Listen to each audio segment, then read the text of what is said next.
Hizo wanyama zimefamia boma saa 12 asubuhi. Na nilikuwa peke yangu kwa boma pamoja na watoto wangu. Mimi ni mjane, sina mzee. Ikabidi nikapiga simu kupigia hizi maboma zingine siko karibu. Waje watusaidie. Tulipiga nduru na watoto wangu. Sasa walipokuja wakakuta hiyo chui ilifamia mbuzi zingine sikatoroka. Mbuzi 150 sasa hatujui mahali iko. Ndio bado watu wako porini kutafuta. Hao wanyama ndio tunategemea. Hao mbuzi ndio sisi tunategemea kama school fees, ndio mapato ya kila siku, hatuna kitu kingine, hatuna any other income yenye tunategemea.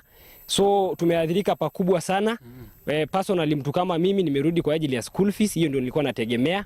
Saa hii inaonekana nitakaa tu nyumbani mpaka nipate usaidizi kutoka kwingine. Kwa hivyo tunaomba serikali yetu atusaidie. Na tumeumia kuanzia leo.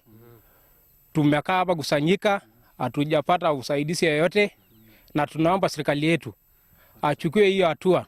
Tumeumia. Kwa hivyo tunaomba serikali kaweze kutusaidia ili kabisa wakaweze kutafuta hiyo mnyama, maana kwa sababu kwa leo kabisa tumepata hasara kabisa, ambaye hata tunapoangalia hata sasa watoto hatuna chochote ya kusomesha, maana mali zetu zimeharibiwa. Kwa hivyo hata kuna zile ambaye hatujui mahali ziko, mbuzi zaidi ya 50